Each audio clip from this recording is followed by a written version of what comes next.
Et salut à tous, Sébastien, on est ensemble pour cette nouvelle émission de la Lucarne Verte, l'émission en live d'Actu Synthé.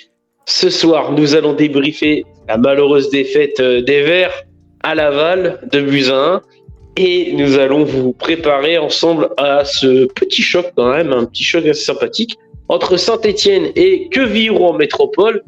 Et ce soir, je suis accompagné d'une grande équipe.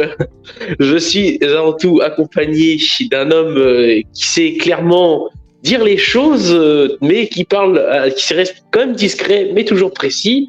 C'est Quentin. Salut Quentin. Bonjour tout le monde, comment allez-vous? Salut à toi. On a aussi le boss d'Actu Synthé, Monsieur Colin. Bonsoir à tous, j'espère que vous allez bien, que nos auditeurs vont bien aussi, c'est important. Et pour finir, l'Argentin le plus déprimé d'Argenteuil, Melvin. Salut à tous. Salut Melvin. Bon, écoutez, messieurs, sans plus attendre, on va quand même vous préparer.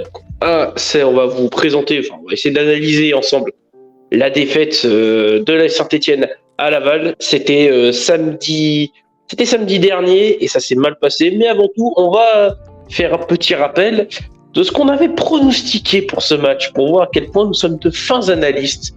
C'est parti. Bon, alors, Laval-Saint-Étienne, Albert, qui vois-tu? Victoire de la Saint-Étienne, 2 buts à 1, avec but Crasso, parce que c'est longtemps qu'il n'a pas marqué. Qui n'a pas marqué encore? Que j'aimerais qu'il marque, qui n'a pas marqué. On conduit. Ah oui, allez, bon conduit. Parfait. Quentin? Allez, moi je vais dire un 4-1. Je vais mettre un... Ah oui, toujours les gros scores moi. Un doublé de Wadji, Crasso et je vais mettre, allez, Chambaud, sur une entrée de Chambaud. Melvin? Alors, Oh non, c'est bon. 3-1. Ça sera le score sera 3-1. Qui je vois marquer C'est bon, j'ai trouvé ton buteur déjà. Je vais être dans le simple, ça sera Wadji. Je vois bien Cafaro marquer.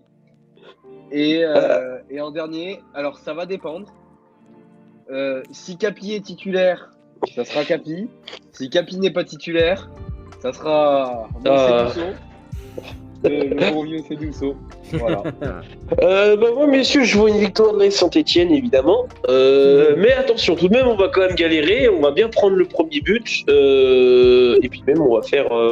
et on perdra 2-0 à la mi-temps et on va renverser totalement le match en seconde mi-temps. Avec un but de Bouchoirie. Tiens, j'ai envie de le voir marquer. Si Capi est titulaire, j'ai vraiment envie de le voir. Sinon, Jean-Philippe Crasso. Et après, en dernier buteur, allez, Wadji. Forcément, le Wadji, il va encore Il y a planter. le chat, donc David nous a dit 2-0, victoire. Cafaro Wadji. Il a Et, pas et Colin qui est pas troisième buteur, Asso. Voilà. Et Colin qui est pas du tout d'accord avec moi, il dit que je suis dans l'abus. Moi, je me trouve totalement posé. Et c'est quoi son... Très bien. Non, mais toi, tu es ambitieux, Quentin. C'est pas pareil, tu es ambitieux. Tu es dans les ambitions.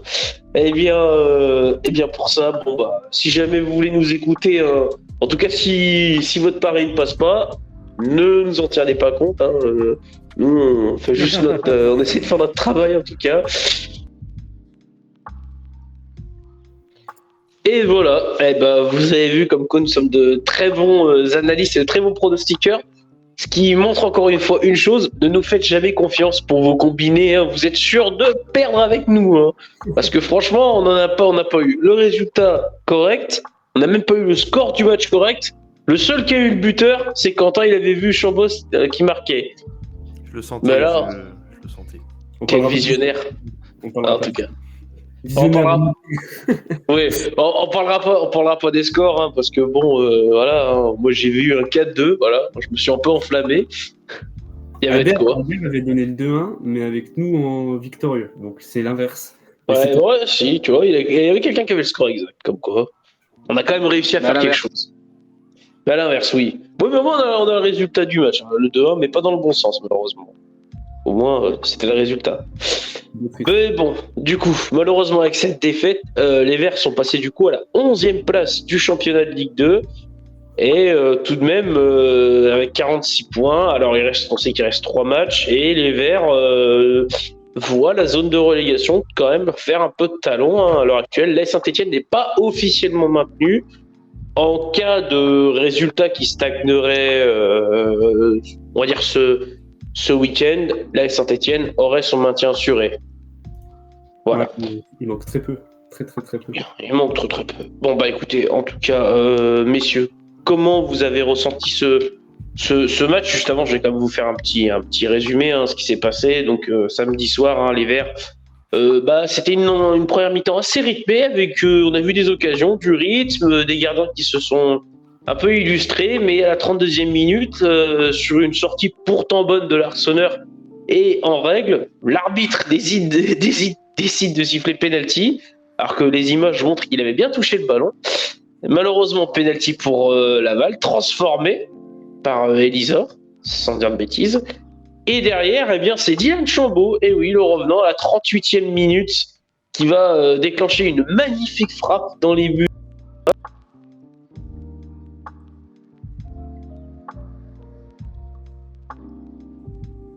Peut remporter ce match à la place, mais malheureusement, deuxième mi-temps, patatras, les Verts vont tomber dans une espèce de redondance pas possible, et vont malheureusement encaisser un but, ce qui va forcément compliquer la tâche, et les Verts n'arriveront pas à égaliser, malgré une fin de match où les Verts vont se procurer 2-3 situations un peu chaudes, qui n'arriveront pas à concrétiser. Le score final, c'est 2-1 pour Laval, Laval qui réalise, elle, sa bonne opération du week-end pour le maintien. Elle reste dans les clous à l'heure actuelle, mais l'AS Saint-Etienne prend un vrai coup d'arrêt avec cette défaite à Laval. Messieurs, qu'avez-vous ressenti? Beaucoup de déception. En vrai, beaucoup de déception parce que c'est vrai qu'on a senti des Verts un peu mous. C'était très calme. Je crois que il disait que tout le monde se croyait un peu en vacances, même dans les tribunes. J'écoutais 100% Synthé de France Bleu et apparemment les journalistes racontaient que vraiment même les supporters se sentaient en vacances. C'était très dans des ambiances festives, très cool. Et je pense que même les joueurs du coup se sont sentis dans cette ambiance-là, se sont embarqués dans cette ambiance-là et on l'a ressenti. Et même si on en parlait tout à l'heure, on l'a ressenti dans leur match en fait, tout simplement. Melvin, qu'est-ce que t'en as pensé toi de ce match? Une défaite assez bizarre, vraiment, parce que Laval, c'est un adversaire où tu te disais que tu y allais pour perdre, clairement.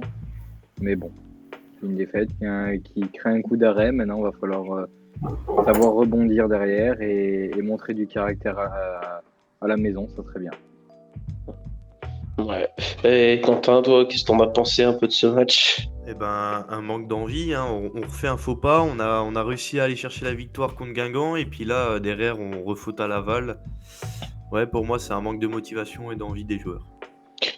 Ouais, moi je terminerai juste sur bravo à Laval, qui est joué sa peau et qui s'est donné à fond, contrairement à Saint-Etienne, qui a décidé de faire l'alternance, c'est-à-dire on joue une mi-temps sur deux, mais bon, le foot c'est 90 minutes, pas 45. Et derrière, Laval a bien profité, donc bravo à eux pour ce résultat, en leur souhaitant le meilleur pour le maintien, en tout cas. Voilà. On a carrément Bourniste dans le chat qui nous dit que 0 pointé, carrément, et que, on en reparlera peut-être tout à l'heure, mais que la pression est redescendue, que le maintien il est quasi assuré, et peut-être que les joueurs étaient un peu plus tranquilles, un peu moins motivés. Donc ça se discute. Oui, c'est sûr que clairement, oui, on a vu l'AS Saint-Etienne, on aurait pu sentir les en vacances, parce que je pense qu'en deuxième mi-temps, ça a troqué la paire de crampons pour les claquettes chaussettes, vu le niveau. Mais du coup, l'AS Saint-Etienne, on peut se poser la question, est-ce qu'elle manque d'envie vraiment? On va commencer par toi, Colin. Pourquoi l'AS Saint-Etienne, sur toi, est-ce qu'elle a manqué d'envie? Je dirais pas qu'on a manqué d'envie. Je dirais plutôt qu'on s'est trompé déjà rien que sur le départ du match. Juste comment est-ce qu'on allait l'aborder. Batles avait bien fait savoir en conférence de presse qu'il fallait pas s'enfermer dans les duels, que c'était une équipe de transition, qu'il fallait faire gaffe, à pas se faire contrer, et au final le penalty on le prend sur un contre. Le deuxième but, ça a pu être une erreur de concentration. Mais voilà, on se fait avoir en contre, on le savait. Et pourquoi est-ce qu'on n'a pas laissé Laval jouer, à essayer de les prendre en compte comme on l'a fait en fin de période, il me semble, si mes souvenirs sont bons. Laval, c'est une équipe qui est en contre-attaque tranchante, qui joue rapide, Je le redis, pour moi, le premier but, ça montre pile poil ce que c'est, quoi. C'est récupération haute, long ballon, et après, il vient provoquer dans la surface. Il a son penalty, chanceux ou pas. Dans tous les cas, il était dans la surface. Ça illustre bien. Voilà, ils ont joué. C'est trop dommage. C'est beaucoup trop dommage. On s'est fait avoir là-dessus. Puis aussi, alors même si c'est peut-être un peu plus le jeu de Battless, mais on a trop joué à l'intérieur du jeu. On n'a pas assez écarté. Les pistons, ils étaient ultra bien couverts. On n'a pas vu une Nkunku parce qu'à chaque fois qu'il se prenait qu'il avait le ballon, il était agressé par 2 joueurs. À chaque fois, il était obligé de jouer derrière. Donc voilà, ça a été bien joué aussi de la part de Laval. Mais nous, je trouve qu'on a très mal géré le jeu. Autant dans la gestion de la possession, je crois qu'on a quasi 70% en seconde mi-temps. Autant dans les duels où on s'est vraiment enfermé dedans. T'as eu un Crasso et un Monconduit, on en parlera tout à l'heure, mais qui se sont bien enfermés dans le jeu, bien correctement. Donc voilà, c'est vraiment dommage. C'est vraiment dommage. Après, est-ce que c'est la faute du coach ou est-ce que c'est pas plutôt de la faute des joueurs qui ont mal appliqué les consignes, sachant que Battless avait bien insisté sur le fait qu'il fallait faire gaffe parce que c'était une équipe de transition. La question se pose. Mais en tout cas, voilà, il y a des joueurs qui ont été mauvais, comme Monconduit ou autre. Ça, c'est sûr. Je sais pas ce que vous en pensez. Non, mais oui, non, mais c'est sûr que là, je pense qu'il y a eu un manquement. Mais alors, moi, là, sur ce quoi je veux revenir, c'est cette deuxième mi-temps. Et oui, cette deuxième mi-temps, on laisse Saint-Etienne part au vestiaire avec une première mi-temps, bon, avec des occasions manquées, mais il y a du rythme, il y a du jeu, on a montré qu'il y a des qualités un petit peu.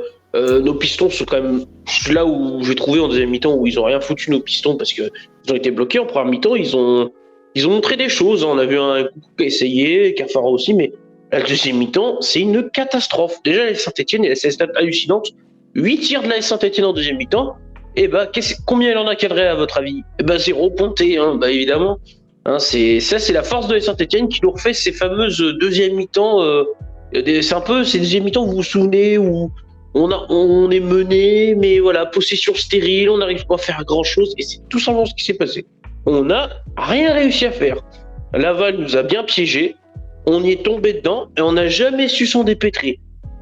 On a beau faire rentrer Bamba, Bouchouari, Lobry, ça n'a rien changé. Les mecs étaient tétanisés, les mecs étaient bloqués. Dans le jeu, ils ont fait la même chose pendant 85 minutes, pendant toute la deuxième mi-temps. Ça ne fonctionne pas, tu peux pas. Et les pertes de balles ont été horribles.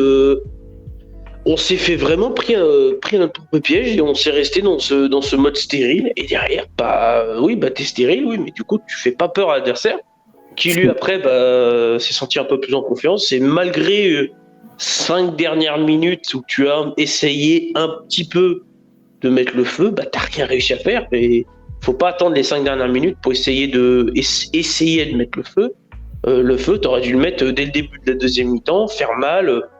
Voilà, tu joues un match pour le gagner, tu joues pas un match pour faire, tu joues pas avec une deuxième mi-temps pour faire un match nul, quoi. On n'est pas là pour ça, quoi.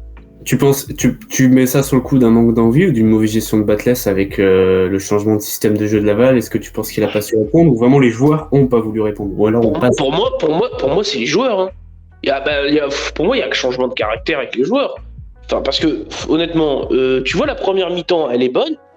Enfin, dans son ensemble, il y a quand même une certaine envie. Hein. J'ai dit, c'était quand même assez alléchant. Il y avait un peu de jeu offensif. On s'est trouvé des occasions. Bon, on n'a pas su les concrétiser, mais deuxième mi-temps, il n'y a rien, quoi. C'est le vide absolu. Et il n'y a pas un joueur qui a essayé de faire quelque chose de nouveau. Ils sont restés dans le même jeu pendant toute une mi-temps.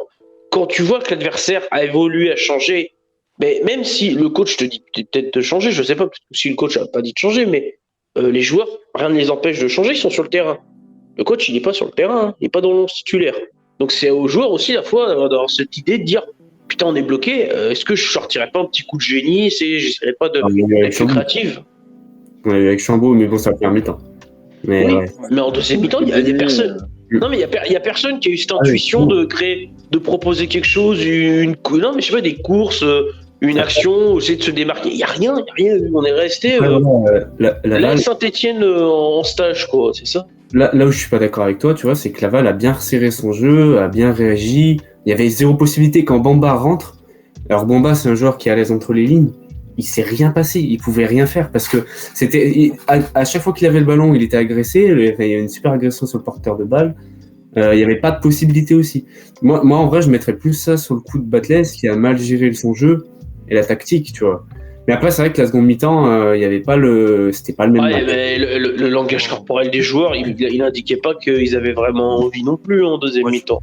Moi, je pense que c'est comme d'habitude, hein, on a du mal à rentrer dans notre deuxième mi-temps. À chaque fois, on revient sur le terrain. C'est toujours des petites erreurs d'inattention, des erreurs bêtes qui peuvent nous coûter un but. Et c'est toujours sur les 20, les 20, 15 ou 25 dernières minutes que ça se met vraiment à jouer. Mais bon, tu joues pas un match sur les 20 dernières minutes d'une rencontre, quoi. C'est pas possible. C'est vrai. Ouais, non. On Mais est très ouais. bon 08 pour le chat qui nous dit que lui, il ressent ce manque d'envie de certains joueurs en mode ils sont déjà partis en vacances. Est-ce que vous ressentez ça en vrai? Est-ce que vous ressentez que les joueurs sont déjà repartis en vacances? Est-ce qu'on peut accuser là-dessus, justement, sur la seconde mi-temps, notamment? Je dirais pas en vacances, je dirais quand même qu'il y en a, ils ont dû se dire En pause. oui, bon, voilà, tranquille, de toute façon, on joue à Laval, il reste 4 matchs, tranquille, voilà. Pas cet esprit du genre, je pense à aller à Punta Cana ou Ibiza, non. L'esprit de, tranquille, il reste 4 matchs. Pas prendre On a ça. assuré notre match, hein. Pas forcer, les gars. Oh là, c'est trop dur si on force. Et pourtant, Laval, c'est une équipe en forme. Hein. Ouais, et pourtant, Laval, justement, c'est une équipe en forme. Hein. D'ailleurs, Quentin, Ouais, tu vas nous en parler un Laval, petit peu il de faut Laval. savoir que c'est 7 défaites d'affilée, 10 défaites en 2023. Mais ça gagne contre quand même des grosses équipes de Ligue 2 comme Sochaux, Bastia ou même Grenoble. Et puis du coup, Saint-Etienne ce week-end. Et on sent qu'ils ont vraiment cette hargne et cette envie de mieux faire. On l'a vu sur le terrain. Ils avaient vraiment envie. Il y avait deux équipes différentes. Une qui avait envie de gagner et l'autre qui était un peu plus... voilà, on est presque maintenu. On va se relâcher, quoi. Bah, on a joué de manière non humble contre une équipe qui joue sa survie. En fait, c'était nous il n'y a pas longtemps, cette équipe. Hein. Oui. Qui remonte, qui va chercher sa victoire. Donc, ouais, c'est vrai que c'était pas facile, ça c'est sûr. On s'est engagé, on a joué tranquillement, on a joué comme on était en vacances contre une équipe qui bataille pour sa survie. C'est ultra dangereux. Peu importe l'équipe, si elle a de l'envie, forcément qu'elle va se battre pour gagner son match, c'est sûr. Surtout face à une équipe qui n'a pas envie en plus. Donc, Oui. Puis d'ailleurs, en parlant de ça, je pense que Melvin, tu vas nous en parler. Il y a eu un joueur qui caractérise bien cette seconde mi-temps et un peu ce manque d'envie. Ah bah clairement, de toute façon, il avait été dit la semaine dernière par Adrien Blettéry, Monsieur Thomas Monconduit joue dans un fauteuil. C'est-à-dire que sa rentrée contre Guingamp est excellente, pas exceptionnelle, excellente. Parce que il est seul, on le presse pas, il a le temps d'organiser le jeu. Face à une équipe qui joue le maintien et qui veut jouer sa survie, c'est pas la même chose. Il a été mis sous pression et on a vu un Thomas Monconduit qui a fait beaucoup de pertes de balles, qui a joué exclusivement dans l'axe, qui n'arrivait pas à trouver ses pistons, qui n'arrivait pas à trouver ses attaquants. Il avait du mal. La relation Monconduit-Crasso était catastrophique. Vraiment, c'est le Monconduit qui ne te fera pas gagner, qui ne te fera pas débloquer un match en tout cas, par une passe, par un geste. Non, c'est un Monconduit qui, lui, pour moi à l'heure actuelle, c'était le Monconduit du début de saison, qui était nonchalant et qui en plus se faisait presser, donc elle n'y arrivait pas. C'est pas le Monconduit des dernières sorties qu'il pouvait faire où il était bien meilleur. En tout. D'autant plus. Vas-y, pardon. Oui, vas-y. Je sais que. Non, mais voilà, c'est ça. Monconduit a été pour moi en dessous. Alors tout ne vient pas de lui, hein, bien sûr que non.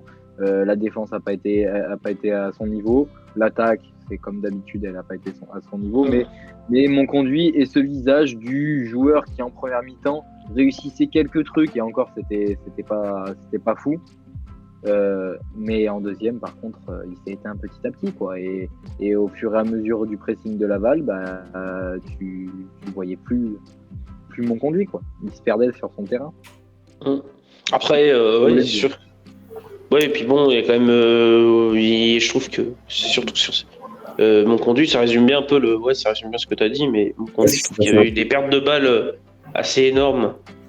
Bah les pertes de balles sont assez astronomiques. Je sais pas combien il a perdu de ballon, mais il en est en une vingtaine. Ouais. Mais après, c'est pas flagrant parce qu'il y a vraiment beaucoup de joueurs qui ont perdu des ballons. Je crois qu'il y a beaucoup de joueurs qui sont à 19 ballons perdus, 17. Ouais. Et c'est vrai que mais c'est un joueur qui a pas l'habitude de le faire et que c'est ton but du jeu. Il est là pour t'assurer ta défense. Et c'est trop dommage d'avoir ce mec-là qui est pas au niveau. Surtout qu'on l'attendait après la suspension de Fomba. On se disait, putain, il va revenir. Après, je réfléchis à ça aussi. Est-ce qu'on peut vraiment l'accuser?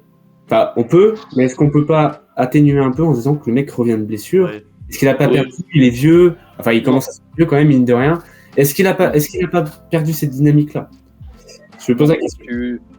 Ça reste un joueur de foot. S'il n'est pas capable d'après une bonne rentrée enchaînée par un match de foot correct, je pense pas.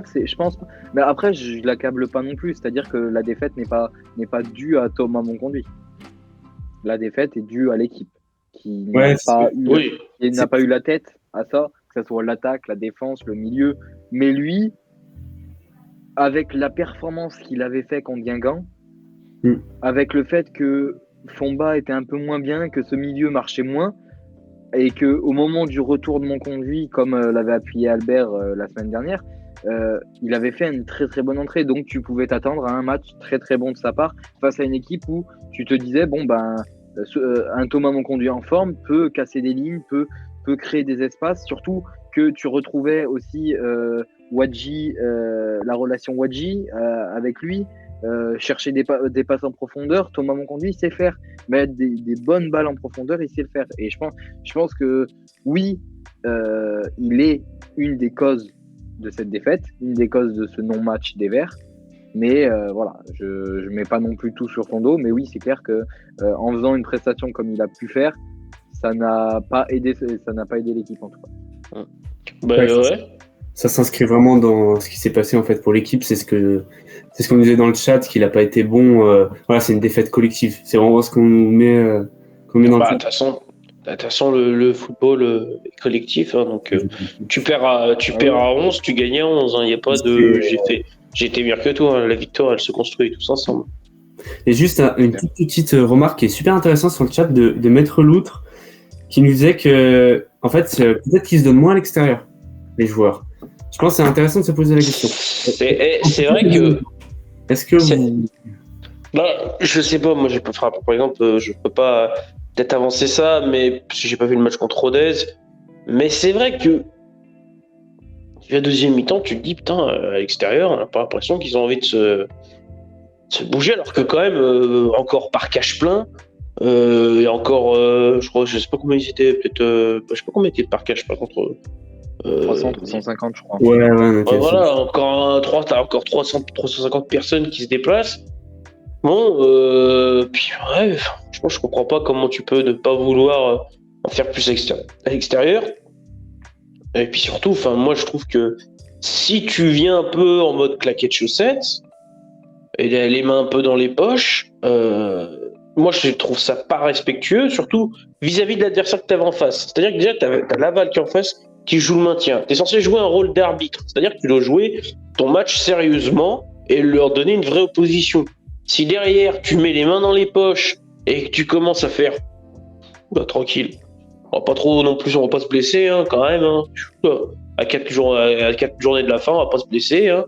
Moi je trouve ça irrespectueux envers l'équipe qui est en face, parce que c'est une équipe qui joue le maintien et qui derrière va dire ah ouais d'accord, ils le font comme ça. Ah bah vous savez quoi, on va leur rentrer dedans, on va leur faire mal. Et encore, ils ont été gentils, hein, parce que je pense qu'ils auraient pu plus nous rentrer dedans en deuxième mi-temps et nous faire bien mal. Hein. Bah, ils ont que très peu tiré, je crois, en plus, en seconde mi-temps. Mais c'est vrai qu'ils ont leur chance à chaque fois. Donc, ils ont su provoquer les initiatives qu'ils ont eues. C'est surtout ça. Ils ont su provoquer la Après, on peut en parler du fait que, les deux buts qui marquent, tu as un penalty qui, même l'arbitre et même Bobichon, le deuxième buteur, l'a très bien dit en conférence de presse, c'est une erreur. Hein. C'est une erreur de l'arbitre. Et même Bobichon était surpris qu'il siffle penalty. Puis le deuxième but, on va pas en parler. Bon, je vais pas câbler Monconduit, hein, mais c'est son but, hein, c'est lui, hein, c'est contre son camp. Mais bon, c'est un but venu un peu d'ailleurs aussi. C'est-à-dire que le mec, il se retourne, il centre, ça va dans la tronche de Monconduit, qui lobe Gauthier Larsonneur. Tu te rends compte que t'avais pas grand chose non plus avec toi. Parce que bon, la SS, il faut pas accabler non plus le truc en se disant ouais, on n'a rien fait. Non. Wadji a été 2 fois hors jeu, a eu certaines occasions. Nielsen Nkunku a eu une belle tête. Il y a eu des beaux arrêts. On a quand même fait quelque chose en première. En deuxième, je dis pas. En deuxième, c'était catastrophique. Mais en première, si on marque ce but avant eux, je pense que c'est pas le même match. Ah, tout à fait, je suis d'accord. Mais après, malheureusement, on l'a pas mis ce premier but. C'est ça qui est malheureux, c'est qu'on l'a pas mis. Et encore, Laval peut mettre aussi le premier but avant, parce qu'il se procure des grosses occasions avant nous. Hein, donc, on peut très bien. Je pense que la première mi-temps, elle peut être le 1 partout. Au final, je trouve qu'il est très équilibré. En fait, à la fin de la première mi-temps, je me dis que c'est un résultat logique de première mi-temps, quoi. Les deux équipes ont mérité de marquer. On s'est procuré des occasions, ils se sont procurés des occasions. Donc derrière, il n'y avait pas non plus le destin qui cabait. Surtout pour moi, ce deuxième but qui vient clairement de nulle part, où tu te dis, ouais, bon, on n'est pas gâté. Mais après, derrière, tu dois faire justement les efforts pour revenir. Tu dois pas te laisser endormir et te faire prendre le bouillon par une équipe. C'est pas possible, ça. Parce qu'après, moi, je pense pas que ce soit le fait qu'on joue à l'extérieur qui nous fait avoir ces mauvais résultats et ces mauvais matchs. Parce que si on regarde contre Guingamp, je suis désolé, on a peut-être fait la remontada, mais on était quand même encore proche de conseiller de perdre, quoi. On était pas loin. Donc là, Laval, ça s'est encore joué à, on peut dire, des individualités. Enfin, après, on peut tout citer. L'erreur de mon conduit, enfin, Wadji qui rate aussi le but qui est complètement ouvert. L'arbitrage, on peut remettre sur beaucoup de choses, mais ouais, je pense pas que ce soit le fait qu'on joue à l'extérieur. Je pense pas que ce soit ça qui rentre en compte. Au moins, en tout cas, on aura essayé d'éclaircir ce mystère sur ce match-là. C'était notre sujet là. On va passer maintenant à notre focus. Le focus, puisqu'il est temps de parler d'un petit peu ce petit rayon de soleil qu'on a eu dans ce triste spectacle samedi. Alors, on a eu un bel écart de soleil, mais c'était la renaissance d'un joueur, Dylan Chambaud, récompensé en plus d'un but, auteur plutôt d'une bonne prestation. Hein. Il a duré à peu près une heure et quelques. 66, il était. 66 minutes, plutôt de bonne qualité pour ce joueur. Et ça fait plaisir vraiment à voir, hein, de voir ce joueur qui était pourtant, en plus, on rappelle, hein, qui était clairement parmi des indésirables, mais qui n'a pas lâché l'affaire. Qui a dû manger un petit peu le pain noir, qui a dû se contenter de 3-4 minutes par-ci par-là. Et derrière, le travail a payé, il a été récompensé après des passes décisives. 2 passes décisives de suite. Il est récompensé d'un but, il a été titularisé, récompensé d'un but. Donc la renaissance est plus belle et ça fait plaisir de voir ce joueur retrouver un peu le niveau qu'il avait eu un temps. On espère que ça continue pour Dylan Chambaud, mais en tout cas, voilà. Colin, qu'est-ce que tu voulais nous dire par rapport à Dylan Chambaud ? Pour revenir sur ce que tu disais, il n'avait plus été titularisé depuis le 30 décembre 2022 face à Caen, quand même. Et surtout, son dernier but remonte au 1er octobre 2022, et sa dernière passe décisive au 30 août 2022 aussi. Le mec... Et il disait bien, Dylan Chambaud disait bien aussi en conférence de presse qu'il avait continué de travailler, et que c'était un travailleur, malgré le fait qu'il jouait plus. J'avais regardé du coup en faisant des recherches pour l'émission. C'est effarant, mais sur tous ces matchs, il y a 2 minutes, 3 minutes, 4 minutes. Il grattait tout petit temps de jeu par tout petit temps de jeu pour garder cette cohésion-là un peu. Et il a quand même continué de travailler, et au final, là, c'est en train de payer. Même si c'est peut-être juste une passade positive, et que peut-être que sur les 3 prochains matchs, peut-être qu'il jouera, mais il n'aura peut-être pas le même niveau, mais dans tous les cas, c'est positif pour l'année prochaine. Il avait dit que lui, il voulait jouer jusqu'à la fin de son contrat. Et puis, je vous le rappelle, donc là, c'est vraiment retour en force du joueur avec beaucoup de persévérance, mais c'est aussi, à la base, le joueur du système de Batless. Il a joué sous Batless pendant 2 ans, si je ne me trompe pas. Il a joué en Ligue 1, même s'il a fait 19 matchs, mais il a surtout joué en Ligue 2 avec les Stacks sous ce 3-5-2 de Batless. C'était annoncé comme le joueur du jeu à Batless, le joueur qui mène l'attaque en transition, qui est à la dernière passe, qui crée ton jeu. Au final, ça n'a pas trop marché cette saison pour plein de raisons, la confiance, ça a peut-être suivi avec l'équipe, la pression carrément, la blessure aussi qu'il a eue, ça l'a coupé dans sa dynamique parce qu'il a quand même bien commencé la saison. Mais voilà. Là, cette fois-ci, il a bien joué. Il a été mis en meneur, ouais, vraiment meneur face à Laval. Laurent Batles avait dit en conférence de presse d'après-match, si je me trompe pas, que c'était vraiment de faire sortir cette équipe de Laval, de jouer dans le dos de la défense. Je trouve que Chambaud a bien rempli ce rôle pendant 65 minutes. 4 passes dans le dernier tiers, 100% de passes longues réussies, 55% de duels au sol aussi remportés. Et puis surtout, et c'est ça que je trouve absolument fou, c'est que non seulement le joueur persévère, mais en plus de ça, il met un but en dehors de la surface. C'est une ligne de confiance, parce que pour aller mettre ce but-là, il faut le tenter, il faut avoir confiance en soi, et il réussit à le mettre. Donc je trouve que c'est que de bon augure pour la suite. Il travaille, il a continué de travailler, ça lui réussit, et il fait une bonne rencontre. Manque peut-être plus que la bonne forme physique pour réussir à faire des matchs complets. Et puis je pense que c'est bien parti, en tout cas pour la 100%. Et d'ailleurs, on peut juste noter que c'était le premier but, enfin le premier but en tir de loin. Si on enlève le but contré de Bouchoirie, c'est notre tout premier but en tir de loin de la saison. Donc, en tir en dehors de la surface. Tir de loin en dehors de la surface. Là où c'est marrant, d'ailleurs, juste petite parenthèse, tout à l'heure, il y avait l'Inside Match Week qui est sorti juste avant l'émission, et ils l'ont travaillé à l'entraînement, ce tir de loin. Et quasi le même tir qu'Ami Chambaud. À l'entraînement, il a mis quasi le même aussi. Frappe en dehors de la surface, à ras du poteau qu'il a mis contre Mathieu Dreyer à l'entraînement. Donc voilà, c'était travaillé, il savait qu'il fallait le mettre, il savait qu'il était capable de le mettre, donc c'est aussi un signe de confiance, je trouve, en tout cas. Voilà. Moi je trouve que si on peut le comparer à quelqu'un d'autre de l'équipe, je sais pas si vous serez d'accord avec moi, mais je trouve que Chambaud, c'est un peu le style à Petro. Moi, au début, Petro, j'y arrivais pas, je le trouvais vraiment pas au niveau. Pour moi, il avait même pas le niveau Ligue 2. Et du coup, il m'a bien fait mentir parce que actuellement, pour moi, ça fait partie presque du 11 titulaire, je dirais. Même si, ouais, en vrai, on peut dire que ça en fait partie. Il est vraiment, il y a une amélioration. Alors, est-ce que Chambaud, c'est le fait d'avoir été mis sur le côté, d'avoir eu un niveau plus que médiocre, on va dire. Et après, il a su se réveiller, hein, ce qu'il faut le féliciter, parce qu'il y en a d'autres comme, allez, je vais lancer une petite balle perdue à Pintor, mais voilà, Pintor, il est pas au niveau et il fait rien pour, hein. C'est toujours très bas son niveau. Pour rebondir sur ce que tu dis, c'est un peu le même style de joueur, Petro et Chambaud, pas dans le style footballistique, mais dans le style ils arrivent, ils reviennent dans leur ancien club qui est l'ASS, donc c'est pas facile tous les jours de revenir dans son club formateur, surtout l'ASS. Il y avait une pression des supporters, une pression des joueurs, une pression sur tout le monde, et en fait Chambaud comme Petro en début de saison ont peut-être eu un peu trop de pression sur les épaules, et dans certaines des rencontres ont un peu baissé le pied, et je pense que son retour en grâce fait plaisir à Batles, parce que comme tu disais Colin aussi, c'est le joueur à Batles, mais pas que à 3 à l'ASS, c'était lui son joueur, son capitaine pour la réserve, si je me trompe pas.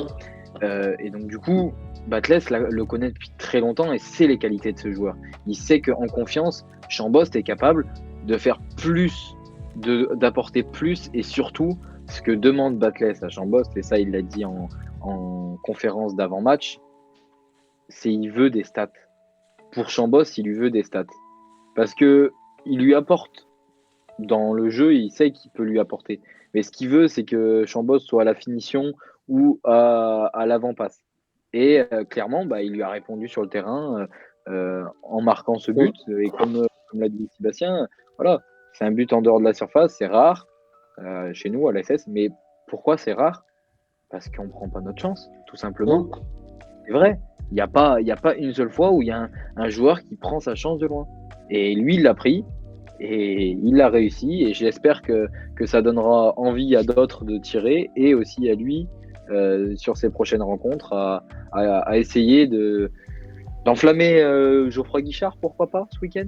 Ça, c'est top. Ah oui, pourquoi? Bastien, justement, toi, t'es confiant pour la suite de Chambaud. Est-ce que tu vas continuer d'espérer qu'il refasse une prestation comme à Laval, ou est-ce que tu faut y aller mollo pour toi, tranquille? Alors, moi, j'ai envie de prendre le temps. On est fin de saison. Avec ce genre de joueurs qui reviennent, je préfère prendre mon temps. Je préfère on soit plutôt calme, mais j'ai envie quand même de lui donner plus, de lui donner plus, parce que ce joueur vraiment m'a bien convaincu dans sa prestation à Laval, parce que au-delà de la qualité offensive qu'il a apportée, j'ai trouvé vraiment quelqu'un de combatif, très volontaire. Et je revois une action où il y a, je crois, peut-être 3 mecs sur lui et il s'en sort avec le ballon. Ce genre d'action-là, je pense que le Chambos, il y a, comme tu as dit, je pense que tu prends le Chambos juste du mois de décembre, il se fait bouffer et il perd le ballon. Mais là, c'est un nouveau Chambos, comme on l'a dit, comme il a dit, hein, il s'est jamais arrêté de bosser. Donc ça veut dire que le mec, il a continué. Et donc, pour moi, ce genre de cette mentalité volontariste, très qui va prendre son mal en patience, qui va vraiment attendre le bon moment. Et ben, moi, j'aime beaucoup parce que ça va jouer des fois à rien le déclic. Et là, le jeu au déclic, c'est arrivé. Ça fait quelques temps, quand il est rentré plus longtemps, hop, il fait une passe décisive à Rodez. À Guingamp, contre Guingamp, il fait une passe décisive. Et là derrière, consécration, il met une belle frappe. La frappe, elle est magnifique. Il se l'amène tout seul le ballon. Il arrive, il a le temps de voir ses coéquipiers, les appels, et il voit que personne l'attaque. La belle frappe, bien placée en plus. Ce qui va peut-être, comme tu l'as dit, hein, moi j'espère que ça donnera, moi surtout, ce but-là, ça donne des idées aux autres. Que les autres, ils aillent se dire, ah, pas mal, on va peut-être tenter nos chances de loin. Bouchoirie l'avait tenté il y a pas longtemps. Ouais, ben non, mais qu'en fait, qu'on n'hésite pas. À la limite, je préfère, même si le ballon, il part dans les filets des copes, il touche un oiseau, machin, ouais, on s'en fout. Mais tentez, les gars, ça vous coûtera rien. Allez-y, vous prenez votre chance. Si vous la placez bien, vous pouvez marquer, les gars. C'est pas. Puis de toute façon, moi, j'en voudrais jamais à des gens qui tentent quelque chose. C'est ça. Et Même ouais, si voilà. ça se rate. Et puis il y a un mec qui va tenter vraiment de loin, quitte à mettre un essai, ça prouve qu'il est bien, il se sent bien et qu'il est en confiance. Et ça, il nous en faut de plus en plus. Il faut, même si parfois ça y va au culot, tenter des frappes s'il faut du milieu de terrain, à la Wabi Kazri, comme il faisait chaque match. Il a fini par la mettre au final. Oui. Donc voilà, il faut tenter, c'est tout. Et puis ça met de la concurrence aussi aux autres joueurs. Je pense que c'est important là actuellement de mettre de la concurrence au milieu de terrain, que tout le monde se pousse vers le haut. Si Chambaud commence à prendre confiance et à montrer qu'il peut avoir le niveau, c'est ce qu'il fait en tout cas actuellement, ça peut peut-être faire de la concurrence à Mouefek, à Lobry. À l'Aubry. Là, ce qu'il fait aussi, c'est que ça renforce aussi, tu l'as dit, ça renforce bien le milieu de terrain et ça veut dire qu'on a du choix. Et moi, j'ai toujours dit, il faut toujours avoir le choix, surtout au milieu de terrain, qui est sans doute, pour moi, c'est un peu le centre, pour moi le centre névralgique du football. C'est là où tout se passe, c'est au milieu de terrain. Si tu arrives à avoir un milieu de terrain où tu as fourni avec des joueurs qui sont plutôt de bonne qualité, tu peux tout faire dans le football. Même si tu as des attaquants qui sont éclatés, une défense qui joue sur une jambe, tant que tu as le milieu de terrain qui arrive à bien bouger, tu peux tout faire. Si. Bien sûr, c'est sûr. C'est important d'avoir des milieux de terrain performants pour réussir à faire quelque chose de ton équipe. C'est pour ça qu'on a eu du mal face à Laval. Et oui. Voilà, c'est pour ça qu'il faut avoir des mecs performants. Donc ça se joue à la performance. Et tu vois, Chambaud, il a montré vraiment ses qualités. C'est pas un joueur bling bling, gris machin. C'est un joueur très simple mais efficace dans ce qu'il fait. La bonne passe, le bon placement. On joue bien entre les lignes. On essaie de trouver. Je remarque un truc, c'est qu'il a toujours la tête levée. Il a jamais la tête baissée, il va à fond. Non. Toujours parce qu'il veut savoir ce qui se passe autour de lui, savoir où sont ses coéquipiers, qui peut faire un appel, qui peut trouver. C'est vraiment une grande qualité. Je suis d'accord avec toi. Voilà. Je pense qu'on aura l'opportunité de voir s'il arrive à réussir à enchaîner face à Quevilly. Notamment. Comme on dit, en tout cas, on lui souhaite. Bon, écoutez, messieurs, sur cette belle analyse sur la renaissance de Dylan Chambaud, on va pouvoir du coup passer au before, à l'avant-match. Saint-Étienne-Quevilly-Rouen, c'est ce samedi 20 mai. Alors évidemment, configuration spéciale, on rappelle, le COP Nord est fermé pour cette occasion. C'est triste, la Saint-Étienne est séparée d'un de ses poumons. Mais bon, on espère quand même un beau monde, avant tout. Parenthèse, voilà, le club, c'est ce que sortait avec tout à l'heure qu'on reliait sur Actu Synthé. Le club espère environ 18 à 19 000 places, enfin en tout cas spectateurs. Il y avait un peu plus de 15 000, je crois qu'il y avait 14 000 qui étaient vendus tout à l'heure. Enfin, parce que Evect a affirmé qu'il y avait 14 000 spectateurs en tout cas assurés. Ils espèrent entre 18 000 et 19 000 supporters. Donc c'est pas mal sans COP. 7 000 personnes, je crois. C'est vrai que c'est vraiment pas mal. Oui, parce qu'on rappelle le COP Nord, c'est souvent, en plus, il est très souvent plein. C'est sûr que là, pour le coup, 18 000 avec un COP en mois, voilà. Et bien pour l'ambiance, on place notre espoir au COP Sud. Donc tous ceux qui seront au COP Sud, faut y aller, faut donner de la voix, faut y aller, faut s'arracher les cordes vocales. On y croit. On y croit. Voilà. Bon, écoutez, messieurs, on n'a pas vraiment d'historique parce que évidemment le club de Quevilly-Rouen Métropole, c'est un club qui est très jeune et je pense pas avoir il y a pas grand chose à dire sur l'historique des rencontres entre Quevilly-Rouen et l'AS Saint-Étienne. Par contre, il y a un petit rapport de forme évidemment. Je vous ai préparé quelques petites stats pour vous mettre en bouche sur ce match entre deux belles équipes de Ligue 2 parce que attention, Quevilly-Rouen c'est une équipe qui fait une très belle saison, il faut le rappeler. Mais avant tout, on va commencer par nous, l'AS Saint-Étienne. On reçoit donc ceux qui réceptionnent. Donc l'AS Saint-Étienne. À l'heure actuelle, on a un petit peu dégringolé en termes d'état de forme sur les 5 derniers matchs. On est la 13e équipe. Donc avec au total une victoire, une défaite, un match nul, une victoire et une défaite. Donc des résultats clairement en dents de scie. On voit quand même qu'il y a une perte de régularité par rapport à il y a quelques semaines. 8 buts marqués, 8 buts encaissés. Nos meilleurs buteurs, on les connaît. Ils avancent plus trop là en ce moment, même si... voilà. Crasso toujours avec ses 16 buts. Wadji avec ses 10 buts. Pour le coup, à domicile, l'AS Saint-Étienne, c'est une équipe qui est plutôt solide, on le sait. 8e équipe du championnat, avec 8 victoires, 4 nuls et 5 défaites. En 17 matchs, c'est vraiment des stats très correctes, en tout cas. Vraiment. C'est la deuxième attaque à domicile. 28 buts marqués, ça c'est notre grande force. On marque beaucoup. Mais évidemment, ce qui fait la faiblesse des Verts, c'est sa défense, ça change pas. La 19e défense, avec 25 buts encaissés à domicile, ça fait beaucoup trop. C'est vraiment beaucoup trop. En 17 matchs, c'est du plus un but par match par encaissé. Alors, nos adversaires, comme j'ai dit, Quevilly-Rouen, c'est une équipe très surprenante. Il faut remettre vite dans le contexte.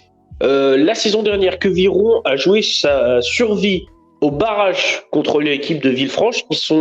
Ils s'en sont sortis au terme de barrage, réussi à se sortir. Et là, cette année, cette équipe qui est 8e du championnat, qui fait une saison très correcte, vraiment, c'est même une très bonne saison pour Quevilly-Rouen. Vraiment, on se rappelle, donc le dernier affrontement à Quevilly-Rouen, ça s'est terminé sur un 2-2 entre l'AS Saint-Étienne. Il y a eu un 2-2 un peu foufou en première mi-temps. La deuxième mi-temps était un peu plus calme. Et derrière, donc Quevilly-Rouen, en termes d'état de forme, c'est la 11e équipe de Ligue 2 sur les 5 derniers matchs. Ils ont fait 3 matchs nuls, ils ont fait une victoire, et là ils ont fait encore un match nul. Vous allez voir que ça caractérise bien un peu ce que je disais sur cette équipe qui est très solide. 8 buts marqués, 7 buts encaissés, des stats très équilibrés, plutôt positifs d'ailleurs. Pour les meilleurs buteurs, ils ont Mafuta avec 10 buts, et derrière, ils ont 2 attaquants avec 6 buts, ils ont Soumaré et Bangre. Alors à l'extérieur, c'est une équipe qui peut vraiment c'est tout ou rien que Rouen, vraiment. Les stats, c'est vraiment du tout ou rien. C'est 6 victoires à l'extérieur, 4 nuls et 7 défaites. Donc c'est des stats vraiment qui montrent que c'est une équipe qui peut vraiment nous surprendre. Donc 7e équipe du championnat à l'extérieur. En déplacement, Queville, c'est la 18e attaque. Ça, c'est leur grande faiblesse. Ils marquent très peu de buts, 14 seulement en 17 matchs. C'est vraiment pas énorme hein, pour le coup. Mais par contre, la grande force de Queville-Rouen, c'est sa défense. C'est la 4e défense en déplacement. Ils ont encaissé seulement 18 buts, donc à peine 1 but par match. Donc c'est pour ça que j'ai dit que c'est une équipe qui fait vraiment une bonne saison. Des stats très équilibrés et surtout, c'est leur gros point fort, la défense. Pas une équipe de grande envergure et d'attaquants où ça marque plein de buts. Non, non. C'est une équipe avant tout qui va être très bonne défensivement et qu'il faudra savoir bien manœuvrer pour éviter de se faire piéger à domicile. On le voit ça justement avec le nul qu'ils ont fait face au Havre et à Bordeaux. Clairement, c'est vrai que c'est une équipe solide, bien sûr. Et oui, effectivement, ils ont fait nul contre Bordeaux, le 0-0. Vraiment une belle perf. Et oui, c'est purge. Mais pour eux, ils sont contents, ils ont fait leur match nul, ils ont pris leur point contre Bordeaux. C'est ça, hein, et ils n'ont pas pris de but. Donc, pour eux, voilà, le résultat est là. Oui, non, mais je dis pas le contraire. Ah oui, voilà, après, la qualité des matchs, ça se discute après. Au moins, en tout cas, t'as pris un point, comme on dit. Hein. L'important à la fin, c'est que le compteur y tourne. Voilà. Bon, écoutez, messieurs, sur ce, on va se poser déjà une première question. On sait, c'est à peu près officiel, mais normalement, Anthony Briançon devrait faire son retour en tant que titulaire ce samedi. Et la question qu'on peut se poser, c'est qui doit sortir du 11, qui doit sortir de cette défense à 3, hein alors, messieurs, on va pas s'enflammer tout de suite. Chacun va défendre son point de vue. On sait que Melvin, il a son point de vue, évidemment. Mais je vais commencer par donner la parole à Quentin. Qui c'est que tu vois, toi, sortir de la défense? Je vais dire un truc. Melvin, m'en veux pas. Mais je pense que tu l'as deviné. Moi, je verrais plus Seydou Sow qui, ces derniers matchs, il est plus trop dedans, je trouve. Ça serait un bon moyen de le relancer. Ce serait un bon moyen de le relancer, je pense. Et qu'il retrouve. Non, mais il est plus trop dedans par rapport au niveau qu'il peut produire. Par rapport au niveau qu'il peut produire, c'est plus ça, non. C'est le sortir et le refaire rentrer, ce serait pas mal, je pense. Ça le remotiverait. Et Melvin, en vrai, est-ce que tu fais sortir Apia du 11? Est-ce que tu fais sortir Petro? La seule personne à faire sortir, c'est Sow, si tu veux faire rentrer de l'action. Parce que Apia a un cadre de l'effectif. Petro, c'est le seul mec qui est véritablement bon à gauche. Et Apia, oui. Ah bon? Ils n'y avaient pas pensé, mais Quentin n'a pas tort. Sow a besoin de souffler. Et je pense que pour le relancer tranquillement, tu remets Briançon. Toi, tu fais sortir qui, toi? Moi? Bon, vas-y, Melvin, ouais. Moi, dans ma défense à 3, pour moi, alors, et c'est à contre-cœur, hein. C'est bien à contre-cœur. Mais je pense que Petro peut sortir. Parce que, pour moi, cette défense Sow, Briançon, Apia a montré de très belles choses. Alors après, il y a aussi le point de vue de attention, Sow, bankable, faut le faire jouer pour qu'il parte. Donc du coup, dans la tête de Batles, il va peut-être falloir se dire bon, écoute, il reste 4 matchs, je le fais jouer. Petro, on sait qu'il a un contrat, on sait qu'il peut rester. Et oui, mais bon, montrer les joueurs que tu veux vendre, c'est important aussi. Oui, non, c'est important aussi pour ton groupe, pour tout. Après, Et je pense que Petro a les qualités, mais Sow les a aussi pour jouer dans cette défense à 3, surtout avec le retour du patron qui va pouvoir l'aider à progresser, je pense, Sow. Et donc, du coup, moi, je partirais bien sur ça. Ou alors, Apia pour le faire souffler aussi, hein. Parce que Apia, ça n'a pas plus soufflé que ça. Et c'est, depuis plusieurs matchs, un peu moins propre. C'est mon avis. Un peu moins il y a moins de sûreté. Il y a moins cette vraiment présence de sûreté, je trouve. Après, c'est que mon avis, et je sais qu'il n'est pas partagé par beaucoup, parce qu'on n'est pas beaucoup à supporter So, mais pour moi, il peut. Ça ne me choquerait pas que So soit encore dans le 11 ce week-end. Comme ne plus l'être, je peux l'entendre. Mais une bonne ça me surprend concession. quand même de dire qu'il n'a pas été bon ou qu'il doit souffler. Ça, je suis moyennement d'accord. On a justement une bonne concession dans le chat de Maître Loutre qui nous dit qu'il faudrait en fait enlever Cafaro, mettre Apia Piston pour aligner Petro, Briançon, So. T'en penses quoi, toi, Bastien, justement? D'enlever Cafaro pour les mettre. Alors, personnellement, moi, je suis pas fan de cette idée parce que je ne suis pas fan de Denis Sapia en tant que piston droit. Pour moi, Denis Sapia, piston droit, c'est que quand tu veux verrouiller ton match, c'est à la fin que tu peux faire ce genre de changement. Mais au-delà de ça, pour moi, je vous rejoins Quentin et Colin. Pour moi, celui qui à sortir, c'est Seydou Sow. Pour moi, c'est vraiment. Tu prends. Moi, parce que j'ai pas vu Rodez, donc je peux pas m'exprimer dessus. Mais quand j'ai vu Guingamp, quand j'ai vu ce qui s'est passé à Laval. Ah ouais, Seydou Sow, bon, alors à Laval, ils n'ont pas été extraordinaires les trois. Hein. Et franchement, tu prends. Attends, si tu fais. Si tu compiles le match de Guingamp, tu compiles le match de Laval, Seydou Sow, mon pote, si le patron il revient, allez, désolé, hein, mais tu vas aller voir Jérémy Giraudon et Mickaël Dadé, et ça va te faire les pieds. Hein. En tout cas, pas de doute, vous remettez Briançon titu sans. Mais bien sûr, C'est important, sans problème. C'est important, nécessité de l'avoir. Parce que ouais, même s'il il sera peut-être pas au niveau, il aura ce mental et cette rage de vaincre et ce côté vraiment le côté capitaine qu'il faut avoir sur un terrain quoi. Et cette aura, ouais. Voilà, ouais, c'est lui, c'est vraiment lui je vais dire le pilier d'une défense. C'est lui qui va donner les ordres et tout, et c'est ce qu'il faut à une équipe. C'est un mec comme lui. On aura un vrai capitaine, quoi. C'est bien d'avoir un vrai capitaine parce que bon, Jean-Philippe Crasso n'est pas un capitaine. Pour moi, n'est pas un capitaine. Il ne montre rien sur le terrain d'aptitude de capitaine. Alors après, je ne suis pas dans le vestiaire, donc je ne peux pas parler. Mais en tout cas, sur le terrain, ça ne montre pas un capitaine. Alors oui, mais par contre, Briançon, c'est titulaire que si 100% et que si apte à jouer. Je ne le fais pas jouer si petite blessure ou risque de rechute. Ça ne sert à rien d'aller forcer la décision, d'aller forcer le fait qu'il soit titulaire pour qu'il y ait un risque de blessure et de rechute dans le match. Ça ne sert à rien.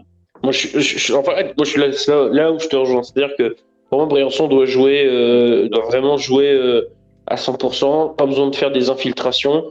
Il va rester après 2 matchs. Tu as le temps de te prendre. Si vraiment il n'est pas à 100%, il y a le temps encore. Hein. Il peut jouer à Caen, il peut jouer contre Valenciennes. Il a repris l'entraînement collectif. Avant Laval, la semaine avant Laval. Donc je pense que clairement il doit être prêt. Donc, alors on fait le mercredi 17 là. Il n'y a pas de raison qu'il soit pas dans le groupe, à part s'il se passe quelque chose. S'il se passe quelque chose, So rejouera. Voilà, mais en tout cas, c'est vrai que la question se pose. Je dis pas qu'il sera pas dans le groupe, mais un joueur qui est apte physique, imaginons, il est apte physique ce week-end. Pourquoi le week-end contre Laval, il n'a pas fait une entrée alors qu'il était dans le groupe et que on nous l'a présenté comme apte physique.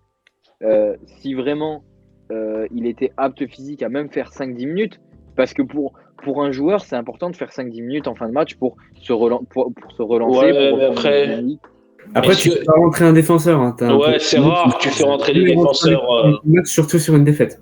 Surtout sur une défaite. Mais tu fais pas rentrer un défenseur en compte parce qu'imagine le mec qui rate son match, c'est fini.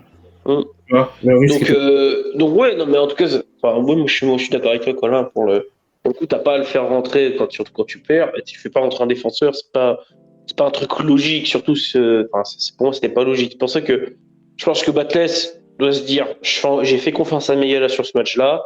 Là, je sais qu'il y a Briançon qui sera vraiment 100% sûr. Il n'y a pas de problème, pas de pépin physique. Normalement, il y aura rien. Et contre Queviron, il sera titulaire, il sera en défense axe central. Et à ses côtés, il aura Apia et il aura Léo Petro. Et je suis désolé, mais c'est Douceau, malheureusement, il sera sur le banc. Voilà. Et si jamais il y a un pépin sur la défense, et ben Seydouceau rentrera. Voilà. Mais je préfère largement le sortir du 11. C'est pas un manque de respect, c'est juste que pour moi, je préfère voir cet axe Petro, Briançon, Apia, qui pour moi est beaucoup plus rassurant, on va dire. C'est vrai. On a énervé Bastien avec des histoires. Encore faut-il avoir un bon milieu de terrain aussi. Et oui, un bon milieu de terrain, bah oui, parce que évidemment, mon conduit, il a pas. Oui, il faut aussi se poser la question. Mon conduit, il a pas fait, on l'a dit, il a pas fait un super match contre Laval, et Lamine Fomba est de retour. Et surtout, je sais pas si vous vous souvenez, mais au match aller, Quevilly-Rouen, il nous a mis un beau bouillon dans les premières minutes. Il nous avait mis le bouillon au milieu de terrain. On n'avait pas vu le match pendant 15 minutes. On encaisse 2 buts.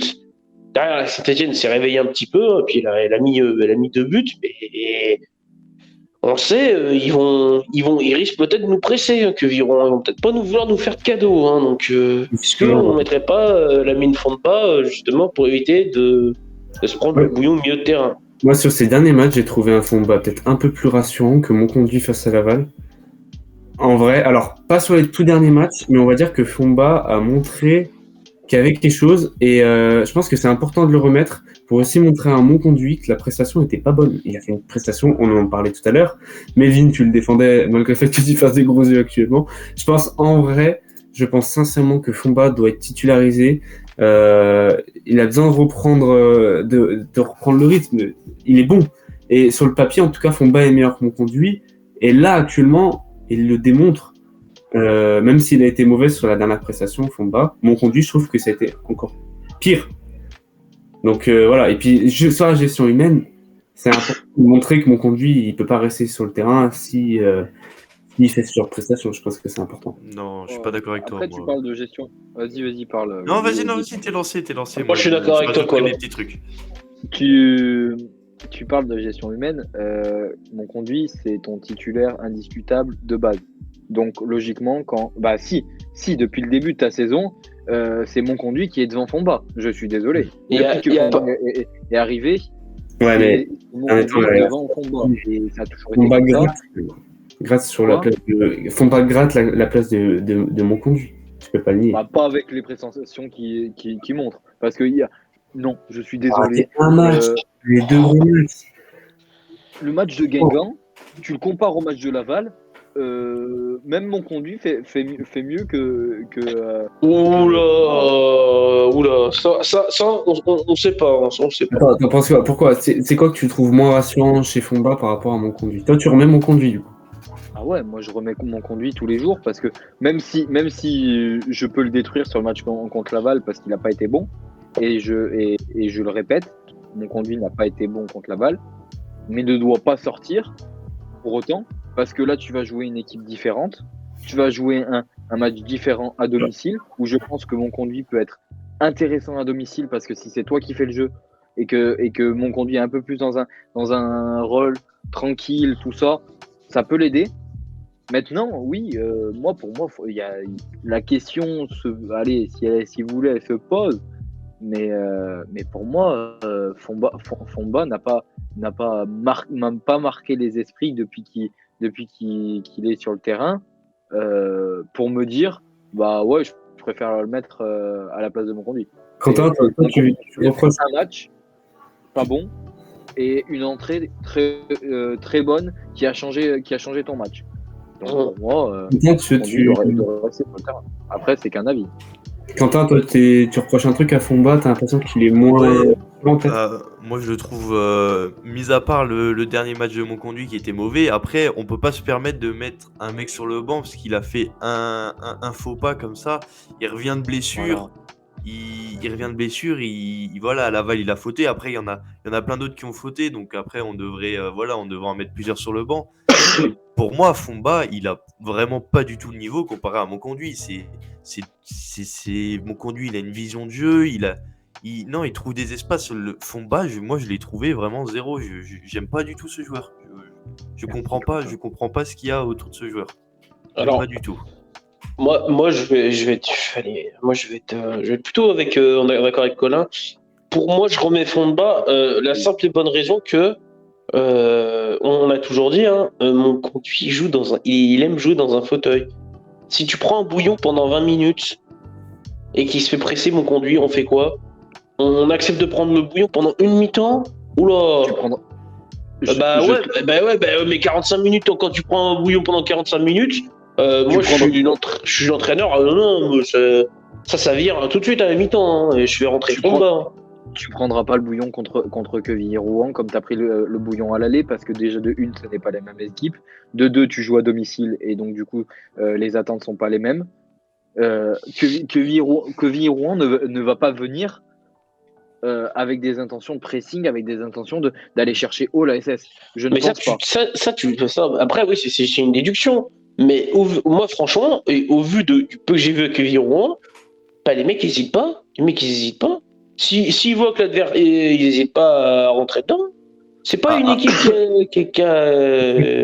c'est pas une équipe qui va y aller la peur au ventre. Hein. Et Ils ont le couteau entre les dents, les mecs. Hein. dans la continuité des choix de Batless est ultra indécis avec son milieu de terrain. Il est tout le temps en train de dégager l'un ou l'autre. Est-ce qu'il va pas justement sortir mon conduit avec la même idée qu'il gère Bouchoirie, qu'il gère Lobry? Non, moi je pense pas. Non. Mais en plus, en question, rebondissant c'est- sur ce qu'a dit Bastien, Moi, c'est le meilleur argument. Mais... si on regarde les statistiques qu'il avait dit tout à l'heure, on rappelle que c'est une des pires équipes niveau attaque à l'extérieur. Alors que niveau défense, c'est la 4e du championnat. Donc je pense que, alors déjà, on sera à domicile dans un Geoffroy Guichard encore en feu. Ils vont pas venir à chercher l'attaque. Je pense Mais qu'ils justement, j'ai vont envie de te dire, Fomba est plus tranchant en phase offensive qu'en phase défensive aussi. Hein. Ah, Parce je- que moi, c'est je- mettre un Fomba, bah, il a été. pas trop. Ah ouais? Bah, Ouais, c'est mais je sais pas, une moi j'ai du mal avec passer, Fomba. Ouais, mais dans tous les Mon cas. conduit a Oui. une qualité de passe que n'a pas Fomba. Ouais. Mais Mais après, niveau placement, Fomba, ouais, voilà, c'est les placements. Fomba, Placement, c'est même il y est pas Fomba. Il est D'accord. toujours en retard. Il est. Ouais, non. Ouais, je mais suis- après, moi je vais C'est pareil, rejoindre. Fomba était titulaire avant sa suspension. Ça veut bien dire qu'il a une place. Alors attends, est-ce que. Oula, j'ai un doute là. Est-ce que mon. Je crois, Ah merde, ça me fout un doute. je crois que mon conduit il était encore en convalescence. Ah bah oui, il était en convalescence. Il a Voilà. eu Mais sa est-ce que- convalescence. Je sais pas. Mais du coup, oui, bah, en fait, on revient à ce qu'on disait tout à l'heure. On sait pas. Mais après, de toute façon, Batless, c'est lui qui fera le choix final. Il estimera, selon lui, que ça va, je pense, définir son style en première mi-temps. S'il met Fomba, c'est qu'il veut du tranchant, quelque chose de tranchant. S'il met mon conduit, c'est qu'il veut un mec posé, qui gère une espèce de gestionnaire. Ça va, en fait, le milieu de terrain qu'il va afficher, ça va dépendre du style de jeu que veut vouloir mettre Batless. Bah, c'est simple. Batless à domicile ne va pas vouloir jouer en phase de transition. Ça paraît normal. T'es à domicile, tu poses ton jeu, c'est toi qui imposes ton jeu. Si tu joues en phase de transition, c'est que tu joues face à une équipe qui est bien meilleure que toi et que Rouen est forte et une bonne équipe, mais elle n'est pas bien meilleure que toi sur le papier. Ah ouais, tu es capable de mener la danse face à Quevilly Rouen. Donc, Surtout à tu te domicile. dois de tenir le ballon. Et pour tenir le ballon, c'est pas un Fomba qui tiendra le ballon. Mon conduit, oui. Fomba, non. Fomba, ok pour le tranchant, un peu plus d'impact physique vers l'avant, de course vers l'avant, ça je suis d'accord. Mais dans ton milieu, si à côté de mon conduit, tu mets un Bouchoirie et un Mouefek qui vont plus vers l'avant, bah, du coup, ça va te permettre d'avoir ce lien. Oui, parce que bon, j'ai continué mon milieu en disant que pour moi, j'aimerais bien revoir mon conduit Bouchoirie Mouefek. C'est pas pour exclure Chambost, je l'adore et je l'apprécie. Est-ce que c'est pas mieux de remettre un milieu, de redonner sa chance à Bouchoirie? Je ne sais pas. Après, ça sera lui qui décidera ce qu'il veut faire. Mais Donc, C'est s'il met Chambost, je serais content aussi. dans tous les cas, le choix revient à Batless et celui nous révélera ses choix. Donc samedi à 18h, voilà. quand la composition tombera, on saura le choix qu'aura fait Batles dans son milieu de terrain. Mais en tout cas, messieurs, on va passer du coup au petit pronostic. C'est l'instant Nostradamus, boule de cristal. C'est l'instant Madame Irma, c'est l'instant prono. C'est le moment où il ne faut surtout pas nous écouter pour faire vos combinés, hein, parce que c'est le meilleur moyen de perdre votre pari. Voilà. À la limite, peut-être vous pouvez peut-être nous écouter sur les buteurs, mais pas pour les combinés. On a juste eu Chambaud la semaine dernière. Voilà, tu vois. Voilà. Donc, messieurs, Saint-Etienne, Queville, Rouen, ce sera ce samedi 20 mai à 19h. C'est diffusé je crois que c'est diffusé en clair sur la chaîne L'équipe. Hein, Ouais. C'est la chaîne L'équipe, évidemment. Donc, encore une fois, vous avez du football gratuit pour tous ceux qui n'ont pas Prime. Et ben voilà. Et ben vous pouvez regarder sur la chaîne L'équipe. Messieurs, Saint-Etienne, Queville, Rouen. Quentin, quel est ton petit pronostic? Je vais me calmer parce que ces derniers temps, je suis un peu dans l'excès. Enfin. Allez, je vois un petit 2-0. Et allez, Crasso et Briançon pour le retour. Ah, ça me fait plaisir, ça. Melvin, qui vois-tu? 3-1. But de Mafouta en face. Et pour nos buteurs à nous, Kafi à la maison. Parce qu'à marqué au match aller, remarquera au match retour. Vu que ma défense à 3, c'est Sceaux, Briançon et Apia. Oh non. Sceaux sera buteur sur corner.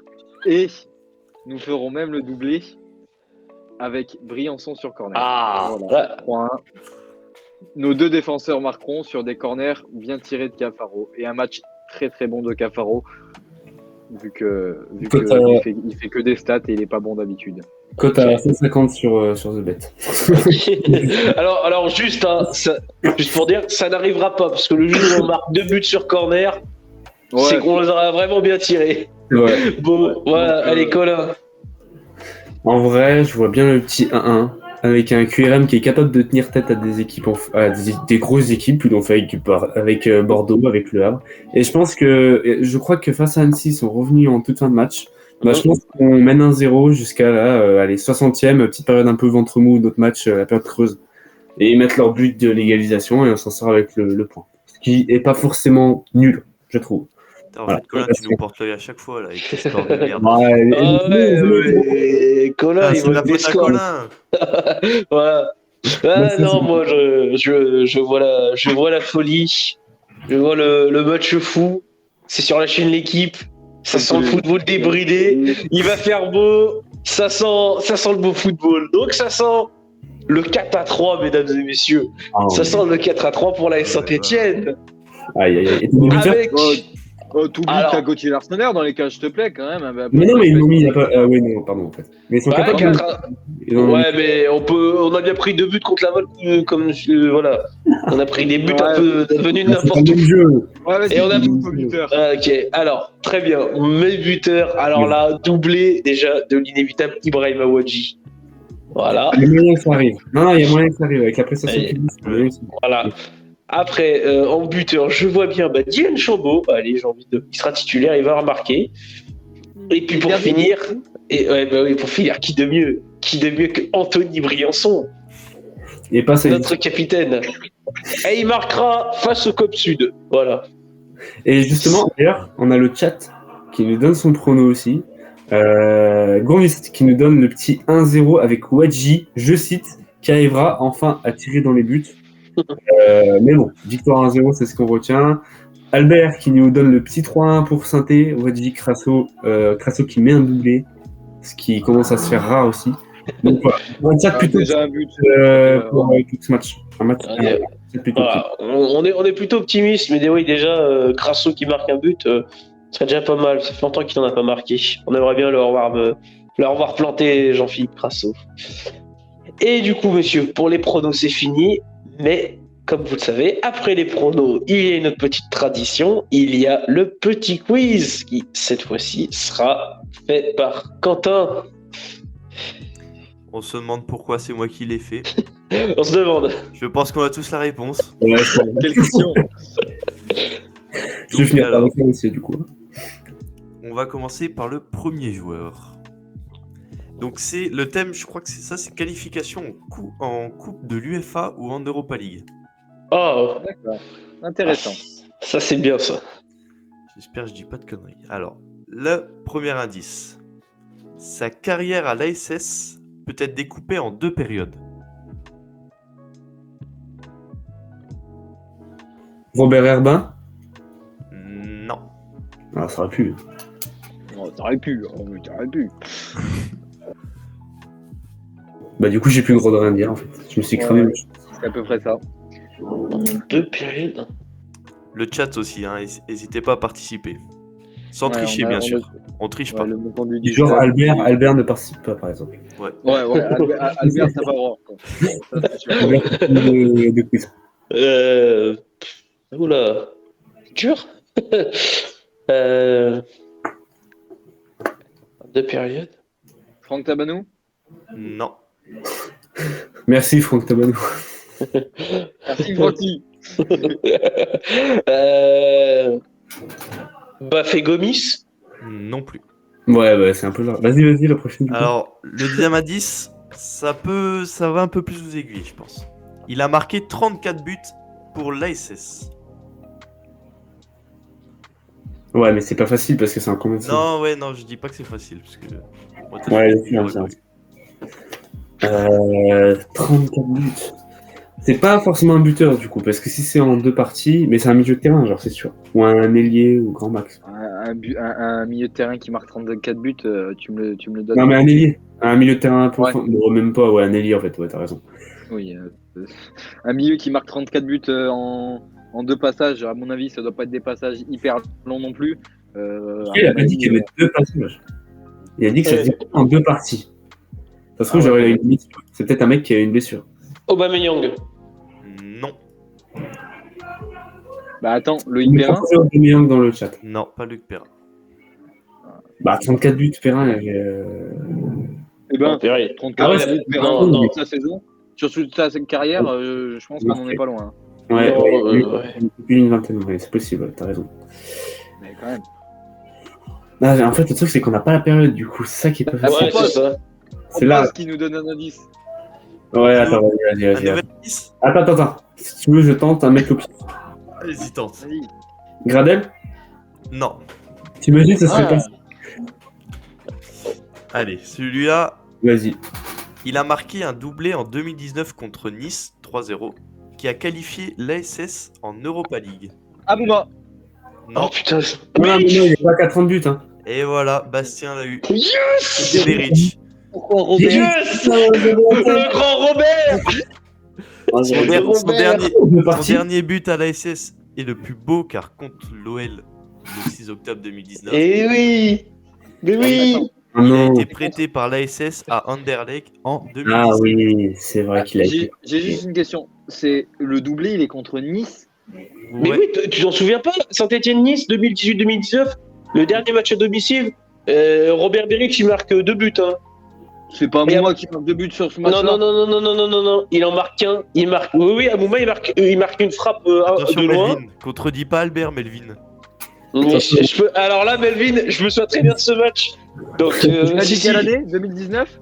2018-2019, c'est la 37e journée. Et vous savez quoi? Petite anecdote, c'était mon premier match en Cup. Oh, putain, il y avait une ambiance ce jour-là. Ah ouais. Des beaux Et c'est le- souvenirs. Avec Et- un gros et du tifo coup, c'est- aussi. c'est le 3-0. Gros tifo du Cup Sud. Oui, c'est Ouais, 3-0 pour ouais, Nice. on est bien dans le chat aussi. Ah, t'as confondu avec la saison d'après, avec le 2019-2020. Ouais, Oui. Avec le 5-0 et le match fou Ah oui. de Romain Quel Thomas. match. Ouais. Du coup, un point pour Bon Bastien. les amis, on va passer au deuxième joueur. Allez. Toujours dans le thème de qualification en Coupe UEFA ou Europa League. Ok. En 2014, à 2 journées de la fin, son doublé à Nantes assure la 4e place à l'ASS. Mev Luterding. Eh ben, il est fort ce soir. Il est chaud ce soir. C'était Mev Lutherling. Il a débuté sa carrière à Sochaux en 2006. Il est parti au PSG et à Rennes avant d'être transféré à l'ASS en 2013. Il est parti à Hanovre après son expérience à l'ASS et il est de nationalité turque. Ça, je me souviens très bien. Et D'ailleurs, je- juste pour dire, d'ailleurs, il met un but exceptionnel à Nantes en plus. Il en met même 2. Je peux t'assurer. Oui, mais il en met un qui est magnifique. Et je peux vous en assurer, celui-là, je me sens très bien. Quentin, enchaîne. Alors- il a envie de gagner, lui. Allez, on enchaîne au troisième. Il a été formé à Lille. Cabaye, Debuchy. Debuchy ou Cabaye. Non. Ni Cabaye. Chez les deux, chez. Ouais. Il a été formé à Lille. Attends, il y a qui était formé, qui a un rapport, qui a joué à Saint-Étienne. Oh putain. Ça doit être vieux, ça. alors. Ça doit être plus vieux, je pense. Bah, du coup, on peut rien dire, nous, en Ouais, plus. c'est un peu Putain, plus Ouais. Melvin, Attends, vas-y. attends. Tabanou. Je réfléchis. Non, Tabanou n'a pas été formé là-bas. Je le Arrête avec ta banou. Formé à Lille.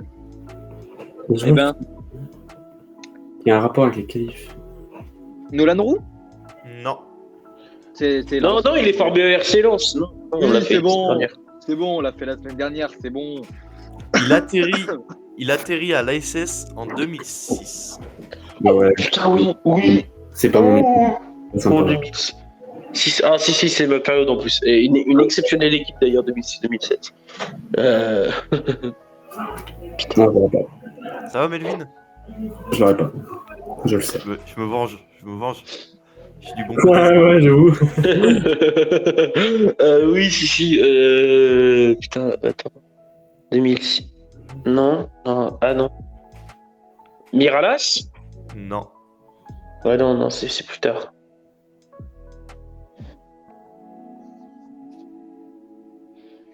Ah, je sais pas.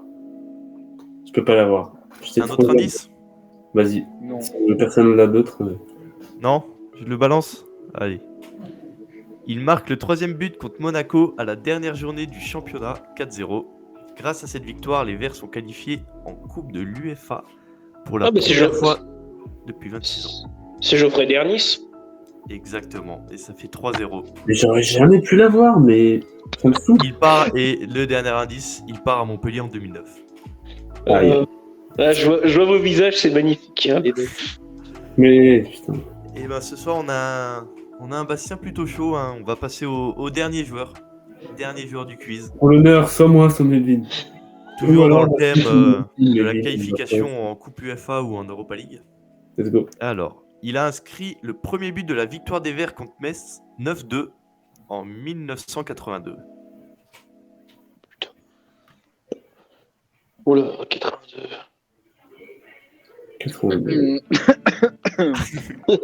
Là, ça rouille. Là, ça rouille. Ouais, j'ai rien, je peux pas tenter, j'ai rien. Ouais, je veux dire Platini. Non. 82 Platini. Et on est où là Ah non, il part. Oh putain, je suis con. Ouais. Ah ouais, non, mais là, laisse tomber Melvin. les dates, elles se sont entremêlées. Un petit truc, Melvin, ou je passe au deuxième indice? Révéli. Non. En Il a 82. Il a joué 83 matchs, 18 buts Paniqué. de 1978 à 1983. 80 matchs, Combien de buts 83 matchs, 18 buts. Analyse, Colin. C'est un buteur, un défenseur, un milieu, un goal. T'en T'as dit quoi? Bah, je pense que c'est un ton, ailier. ton analyse, ouais, t'as un ailier avec 18 buts. Non, ça doit être un. Il est Ouais, performant du coup. ouais. Non, ouais, si, ça se tape. Hein. Potillon. Non. Ah ouais, non, mais les gars. Oh, je suis là. Non, j'aurais pas su. Hein. Putain, je suis chier. Allez gars, choisissez Là, un pour le joueur au meilleur. hasard. Dis un joueur au hasard. Un joueur au hasard. Tabanou. Oh, Oh, regarde. Si c'était ça. Je serais pas là. on passe sur l'autre indice. Je crois. Ouais, moi je veux bien, parce que là, je l'ai pas du tout. Il est parti à Toulon après son expérience stéphanoise. Là, Ah ça vient. putain, je sais un joueur de santé qui est parti à Toulon. Tu vas dire le nom, je l'aurai. Comment il s'appelle Si vous l'avez pas celui-là, vous aurez le prochain à coup sûr. J'en suis sûr et certain, il y en aura un de vous qui l'aura. Non, le mec qui était pas. Oh, C'est- Paga. Papaga. Non, c'est pas Paga. Papaga. Ah, et bah si, c'était Pas pas Laurent grave. Paganelli. Putain, j'ai putain, Laurent Paganelli. Paganelli. J'ai trop un doute. Vamos. Il était pas. Putain, Grave. pour moi, c'était- 18 buts. 18 buts Non, pour le ouais. vieux Paga. Je croyais qu'il en avait moins. travaillé à Canal+, l'a sauvé de la misère, et il est le plus jeune joueur de l'histoire à avoir débuté en Ouais. Ligue 1 le 25 août 1978 au PSG, à 15 ans, 10 mois et 5 jours. Ouais, c'est pas. Je me demande, ça n'a pas été battu, ça? Il n'y a pas eu un joueur encore plus jeune? Je crois que ça a été Récemment. battu. Ouais, Je il crois me que ça semble. avait Moi, été battu. c'est encore lui plus jeune. Hein. 15 ans, je suis pas sûr. Ah, si, je crois bien. Je crois que c'est encore lui. Ça doit jouer au mois après. Hein, Ouais, ça doit jouer au mot. Ouais. Non, Ah, bah, voilà, messieurs, hein, ça fait Ouais, 3-1 c'est- et c'est- 0 Colin. Colin, t'es à ma Peut-être place qu'il aurait- habituelle. Il a joué autant de matchs. Eh ouais. Non, mais bon, il est fini, en tout cas, les gars, vous avez beau être nés dans les années 2000, c'est pas votre truc, les joueurs des années 2000. Hein. Ah oui, j'avais un an, genre. Non, mais... Ah, mais là, en tout cas, on voit que c'est quand même. Bon, après, pour le coup, j'avoue que le thème qualification Coupe d'Europe UEFA, j'avoue que c'est un truc que j'aime beaucoup, ça. Parce que généralement, ces joueurs d'époque-là, ça rappelle des bons souvenirs. Ça rappelle des bons souvenirs. Voilà. Non, bah écoutez, sur cette belle victoire de ma part, hein, bah écoutez, Le bâtard. on va se quitter, voilà. Et puis du coup, on se dit du coup donc à mercredi prochain pour le débrief du coup de cette victoire ou match nul ou défaite de la Saint-Etienne face à QI-Rouen, en souhaitant la victoire évidemment. Et après, on vous présentera du coup le match, ce qui sera donc Caen Saint-Etienne effectivement. Ce sera déjà l'avant-dernier match de la saison. Et oui, la saison c'est bientôt fini. Déjà ou enfin, on sait pas. Déjà ou enfin, je dirais plutôt enfin la saison. C'est ça. Non, bah, en tout cas, messieurs, on se dit à mercredi prochain. Merci à tous. Merci l'équipe. Merci à à toi. vous. Et Merci à puis vous. on se dit donc à mercredi prochain. Salut à tous. Salut les gars. Bon Allez, match. les Verts. Chouette. Allez les verts.